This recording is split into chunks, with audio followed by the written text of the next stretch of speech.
¿Por qué Venezuela, el país con mayores reservas de petróleos en el mundo, está importando petróleo del llamado imperio? Lo analizamos. Ok, este es el evento. PDVSA, la petrolera estatal venezolana que genera el 97% de los dólares que recibe el país, en un país donde los dólares escasean. Nos acabamos de enterar que importó en enero cerca de 550,000 barriles de petróleo de Estados Unidos. Estos llegaron a la terminal de PDVSA en Curazao, que está al frente a la costa noreste de Venezuela. CNN contactó a PDVSA en Caracas y estamos en espera de obtener una respuesta sobre esta operación. Que Venezuela importe petróleo no es nada nuevo, viene importando petróleo desde el 2014.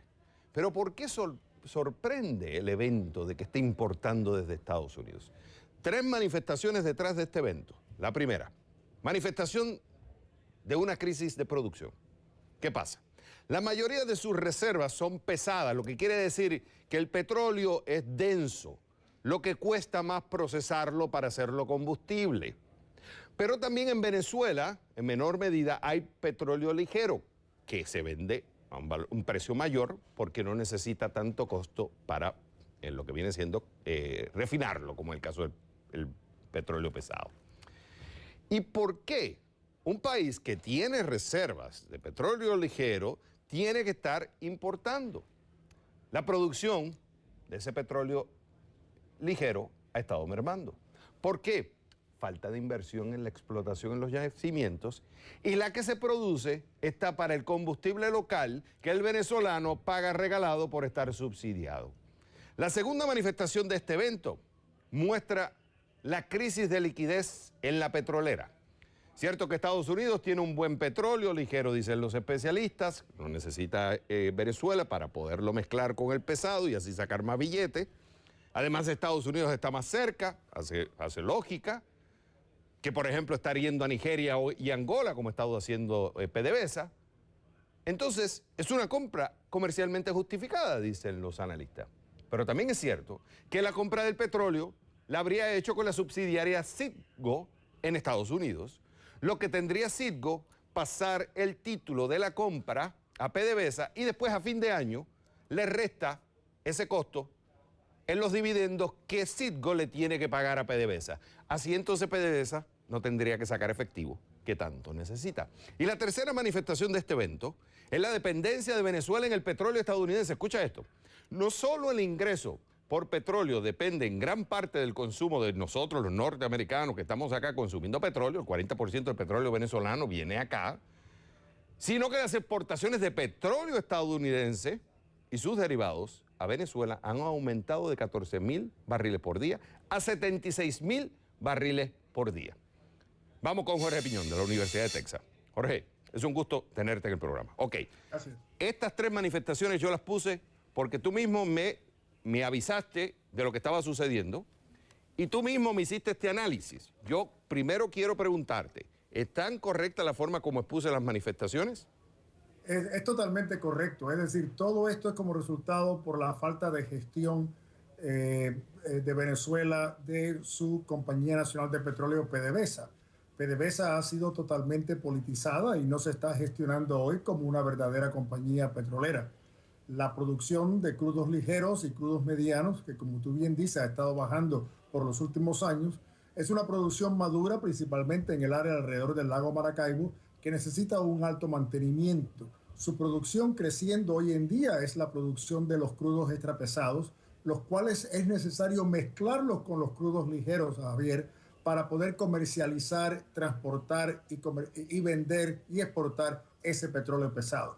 Ahí es donde Venezuela en los últimos 2 años se ha visto en una posición que ha tenido que comprar crudos ligeros en África del Norte, hasta crudo ruso, para mezclarlos con sus crudos pesados, para entonces poder enviarlo a sus clientes en China, en India y en los Estados Unidos. Recuerda, este crudo que Venezuela hoy en día está importando de los Estados Unidos, eventualmente se va a reexportar otra vez a los Estados Unidos como una nueva mezcla de crudo. Así que de una forma u otra los americanos ganan. Les estamos vendiendo crudo a Venezuela que más tarde también vamos a comprar. Ok, no está mal que un país pueda importar petróleo cuando no lo tiene y como dices, cuando yo uso el petróleo ligero, lo combino con el pesado, yo puedo sacar más plata. Es una decisión comercial. Eso no está mal desde el punto de vista de lo que hace Venezuela. Lo que aquí se está cuestionando es que muestra un problema complejo. Y 550.000 barriles de petróleo tampoco son una gran cantidad. Pero lo que sí está mostrando es que un país como PDVSA, una empresa como PDVSA, un país como Venezuela, tenga que traer petróleo de otro lado porque no está invirtiendo en inversión, no está invirtiendo en la extracción de petróleo, está teniendo un problema de liquidez, que es lo que muestra claramente de por qué el gobierno entonces está restringiendo el uso de dinero, de dólares internamente, lo que está creando un problema de desabastecimiento, que muestra cómo el gobierno está poniendo prioridades de mantener los dólares para pagar la deuda, no irse en default y poder seguir comprando petróleo, lo que muestra claramente, esto es otro aviso, de que hay un serio problema dentro de la empresa. Y recuerda, Xavier, que es muy importante, los 250.000 barriles diarios que Venezuela envía hoy a China es crudo por el cual no recibe ningún efectivo. Ese crudo que Venezuela hoy en día envía a la China es como pago de más de 50.000 millones de dólares de préstamo que ese país ha estado recibiendo de China desde el año 2003.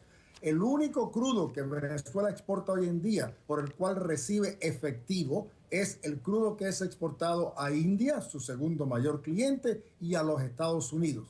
El crudo que va a la China es crudo por el cual Venezuela no recibe ningún efectivo. Tiene un impacto negativo en su flujo de caja. Una vez más, es parte de esa hipoteca nacional que ellos han hecho con China. Así que, y también recuerda, tienes otros 100.000, 150.000 barriles diarios de crudo que le están enviando a Cuba y a otros miembros de Petrocaribe, de los cuales tampoco están recibiendo el flujo de caja que debían de recibir. Así que la situación es crítica, no solamente porque tienen que comprar crudo, sino también porque gran parte del crudo que exportan no reciben efectivo por ello. Oye, ¿no te sorprende, Jorge, que un país con un DNA petrolero como es Venezuela, que hay un know-how, hay una capacidad de producción, hay una capacidad intelectual para generar la producción, esté PDVSA como está en esta situación actual? Una vez más, es la politización de la compañía estatal de petróleo. En mis 34 años en la industria petrolera, yo no tengo ningún problema con aquellos países que tienen compañías estatales de petróleo. Lo vemos en Colombia, lo vemos en Argentina, lo vemos en México, lo vemos en muchos lugares. Lo vemos en Noruega, por ejemplo, con Statoil. El problema es cuando el gobierno no permite a la empresa nacional de petróleo comportarse como una verdadera empresa, gestionar sus negocios como deben de ser gestionados y entonces pagar dividendos a su dueño, que es el Estado. Pero cuando el Estado empieza a politizar a la empresa y empieza a gestionar la empresa nacional de petróleo desde un punto de vista político, ahí es donde vienen los graves problemas. Y esto viene, claro, también hay una realidad, la caída del precio del petróleo mostró la desnudez, como decía Warren Buffett. Tú te das cuenta quién está desnudo cuando baja la marea. Ahí es donde realmente te das cuenta cuando se caen los ingresos, quién está endeudado y quién ha manejado incorrectamente la producción. Pero en este caso de PDVSA hay una realidad. El tema de los subsidios de la gasolina, que es algo que se va a empezar a atacar porque fíjate que están usando el petróleo ligero, el poco que tienen lo están usando para producir la gasolina que el venezolano en realidad se le están regalando. Y están importando gasolina de los Estados Unidos, Javier. Y entonces ahí es donde viene la decisión política, pero esto es una decisión política que gobiernos anteriores no han querido tocar. O sea, no es una cuestión de Chávez nada más, de gobiernos anteriores, porque venezolanos, como tiene la maldición de la riqueza, de que tiene tanto petróleo, dice, dámelo porque yo tengo mucho y dámelo gratis. Pero eso está creando también un hueco en las finanzas públicas del país. El consumidor tiene que reconocer el alto costo que tiene esa gasolina barata. No solamente el alto costo financiero, pero también el alto costo de la cultura que eso crea. Cuando un país tiene gasolina regalada, la botas, no ahorras, el transporte público no mejora. Así que tiene un costo económico, pero también tiene un costo social. En Europa hoy en día, estos bajos del petróleo, donde aquí estamos viendo la gasolina a 1.50 el galón, todavía en Europa estamos viendo el precio a 3, 3.50 y hasta $4. ¿Por qué? Por los altos impuestos que Europa le ha puesto a los combustibles. Y por eso el europeo sabe consumir, por eso los carros europeos son más eficientes y por eso el transporte público en Europa es también mucho más eficiente. O sea que para cerrar el evento de una importación de 550.000 barriles de petróleo del país con mayores reservas en el mundo, manifiesta un problema de liquidez, una de las petroleras más importantes del mundo, muestra una crisis en el tema de la producción, muestra una dependencia de la economía norteamericana y muestra también una dependencia del consumidor venezolano en un entorno donde la caída del precio del petróleo está afectando a un país que depende del 97% de la importación, de la exportación de dólares. Es un serio problema que está viviendo Venezuela. Jorge Piñero. La pregunta que tú y yo tenemos y todas las mañanas tú y yo nos lo preguntamos es ¿por qué tiempo esto continuará? A mí me sorprende todos los días, me sorprende toda la semana que esta crisis que está Venezuela sufriendo hoy en día no llega a un punto de explosión o un punto grave. Estamos en una situación muy difícil y, por cierto, los precios del petróleo no vemos un horizonte en el cual vamos a ver un alza en los mismos. Es una olla de presión el que está viviendo el venezolano, y ya lo han dicho varios. Jorge Piñón, de la Universidad de Texas, fue un gusto haberte tenido en el programa.